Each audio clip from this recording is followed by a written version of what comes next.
கெட்ட உடலாக இருந்தால் ஒரு கெட்ட தொடர்பை அல்லாஹ் வைத்திருக்கிறான். நம்மை நல்லவர்களாக தூய்மையானவர்களாக அல்லாஹ் ஆக்கி அருள் புரிவானாக. மௌத் என்பதை பற்றி, மௌத்தை சிந்திப்பதை பற்றி கண்மணி நாயகம் முஹம்மது முஸ்தபா ஸல்லல்லாஹு அலைஹி வஸல்லம் அவர்கள் சொல்லி காட்டுவார்கள்.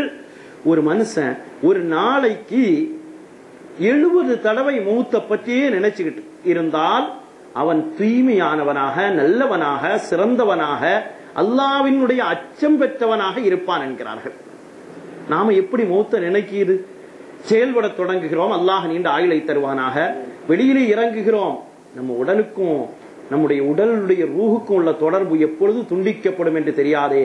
யா அல்லாஹ், என்னுடைய உடலில் ஆரோக்கியத்தை தந்து நீண்ட ஆயுளை தா என்று கேட்கிற பொழுது நாம் மௌத்தை நினைக்கிறோம்.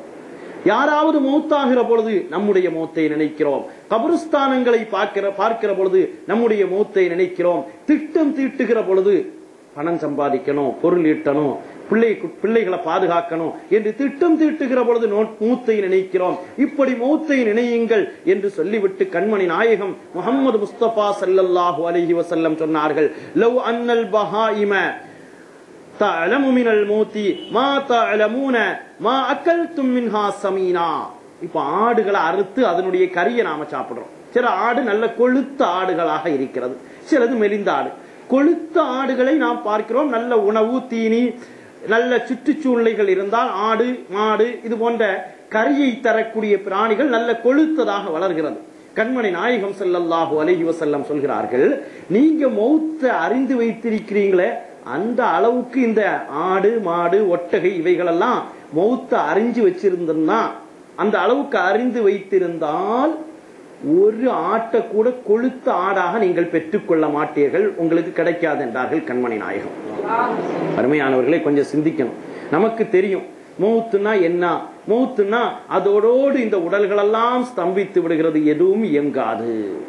மிகப்பெரிய பேரறிஞராக இருப்பார், அவருடைய கருத்துக்கு கீழால் ஒரு மிகப்பெரிய அதிகாரமே இயங்கிக் கொண்டிருக்கும். ரூஹு பிரிந்தால் அவருடைய அதிகாரம் எங்கேயோ, அவருடைய கையெழுத்து இருந்தால் எத்தனை செல்லுபடிகளாகும். ஒரு கையெழுத்து போடுவதற்கு கை இயங்காது, ஒரு பார்வைக்கு, ஒரு செகண்ட் பார்வைக்கு கண் இயங்காது. ஒன்றுமே இல்லாத ஒரு சூழ்நிலை உருவாவது மௌத். அதை நினையுங்கள், நினைத்துக் கொண்டிருங்கள்.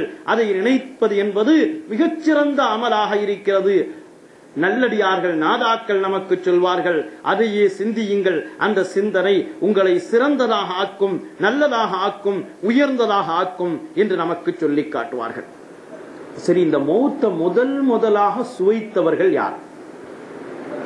உலகத்துல மௌத்த முதலாக சுவைத்தது, முதலாக இந்த உலகத்துக்கு வந்தது யாரு? ஆதம் அலைஹிஸ்ஸலாம். அடுத்து அவர்களுடைய துணைவியார் ஹவ்வா அலைஹிஸ்ஸலாம். இவங்களுக்கு பிள்ளைகள். இந்த பிள்ளைகளை கொண்டுதான் உலகம் என்றும் மனித இனம் பரவியது என்பது நமக்கு தெரியும். அதுல முதலாக மௌத்தானது ஆதம் அலைஹிஸ்ஸலாத்து வஸ்ஸலாம் அவர்களுடைய பிள்ளைகளில் ஒரு பிள்ளை வஃபாத் ஆகிறது. வஃபாத் ஆகியது நமக்கு தெரியும். அது எப்படி வஃபாத்தானது என்பதும் தெரியும். அப்படி வஃபாத்தான சமயத்தில் அந்த செய்தி ஹவ்வா அலைஹிஸ்ஸலாம் தாய்க்கு தெரிவிக்கப்படுகிறது. அல்லாஹ் பாதுகாப்பானாக. ஒரு குழந்தையினுடைய வஃபாத்தை தாய்க்கு தெரிவித்தால் அந்த தாயினுடைய மனம் எவ்வளவு வேதனைப்படும் என்பது நமக்கு தெரிந்த விஷயம். ஹவ்வா அலைஹிஸ்ஸலாத்து வஸ்ஸலாம் அவர்களிடத்தில் சொன்னார்களாம், யா ஹவ்வா கது மாத்த இப்னக், உங்களுடைய மகன் மௌத்தாயிட்டான் அப்படின்னு சொன்னோன்னா அதுவரை மௌத்தினுள்ள செய்தியே தெரியாது. உடனே ஹவ்வா அலைஹிஸ்ஸலாத்து வஸ்ஸலாம் கேட்டார்களாம், மல் மௌத், மௌத்துனா என்ன? மௌத்தாயிட்டான் சொல்றீங்களே, அந்த மௌத்துனா என்ன என்று கேட்கிறார்கள். அப்பொழுது ஆதம் அலைஹிஸ்ஸலாம் சொன்னார்கள், லா யஅகுலு வலா யஷ்ரபு வலா யகூமு வலா யக்உது.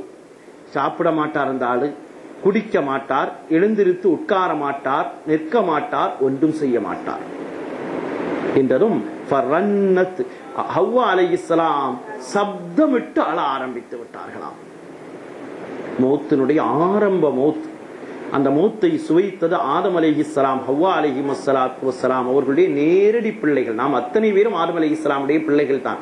நேரடி பிள்ளைகளில் ஒருவர் அதை முதலாக சுவைத்ததும் ஹவ்வா அலைஹிஸ்ஸலாத்து வஸ்ஸலாம் அந்த பெண்ணுக்கு உரிய இலக்கண முறைப்படி அவர்களால் தாங்கிக் கொள்ள முடியாமல் கதறுகிறார்கள்.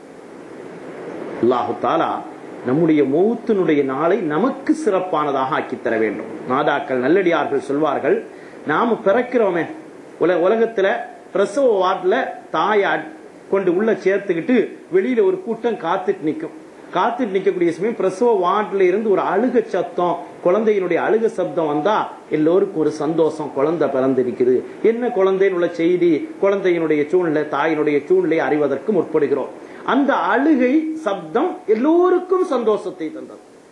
பிறந்ததும் ஒரு அழுகை சப்தம் எல்லோருக்கும் சந்தோஷத்தை தந்தது.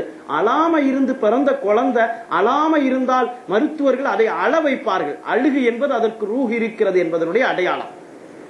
இதை வைத்துவிட்டு சொல்வார்கள், பிறந்ததும் நாம் அழுதோம், எல்லோரும் சிரித்தார்கள். இனி ஒரு கட்டம் வரும், எல்லோரும் அழுவார்கள், நாம் சிரிக்க வேண்டும். அது எப்போ? நாம மௌத்தாகும் அந்த கட்டம் வருகிற பொழுது அல்லாஹ் பாதுகாப்பானாக திடீர் மௌத்துகளை விட்டும். மௌத்தினுடைய சூழ்நிலையில ஒரு ஆள் மௌத்தாயிட்டார்னா சுற்றி நிற்கக்கூடிய உற்றார் உறவினர்கள் எல்லோரும் அழுகிறார்கள். ஆனால் அந்த மனிதன் அன்றைய நாள் சிரிக்க வேண்டும். எப்பொழுது சிரிப்பான்? ஆன்மா நல்லதாக இருந்து உடலை பாதுகாத்ததை விட 1000 மடங்கு ஆன்மாவை பாதுகாத்து, யா அய்யத்துஹன் நஃப்ஸுல் முத்மயின்னா இர்ஜிஇ இலா ரப்பிகி ராலியத்தம் மர்தியா என்று அல்லாஹ் அழைக்கிற ஆன்மாவாக இருந்தால் உலகம் சுற்றி இருப்பவர்கள் எல்லாம் அழுவார்கள், அந்த மனிதன் மட்டும் சிரிப்பார். அதைத்தான் நல்லடியார்கள் நாதாக்கள் நமக்கு சொல்லித் தருகிறார்கள். அந்த முறையிலே ஆதம் அலைஹிஸ்ஸலாத்து வஸ்ஸலாம் ஹவ்வா அலைஹிஸ்ஸலாத்து வஸ்ஸலாம் அவர்களை பார்த்து சொன்னார்களாம், ஹவ்வா அலைஹிஸ்ஸலாம் அவர்களே, நீங்கள் அழ வேண்டாம். அலைக்கிர் ரன்னா வ அலா பனாதிக் அன வ பனியும் மின்ஹா பராவுன். நானும் என்னுடைய பிள்ளைகள் எல்லோரும் மௌத்தாகக்கூடியவர்கள் தான். அழுகை உங்களுக்கு இருந்தாலும் எல்லோரும் மௌத்தாகக்கூடியவர்கள் தான் என்ற செய்தியை நமக்கு சொல்லித் தருகிறார்கள். மௌத் என்பது மனிதனுடைய உடலை விட்டும் அந்த ஆன்மா பிரியும் நேரம். ஆன்மா அல்லாஹ்விடம் இருந்து வந்தது.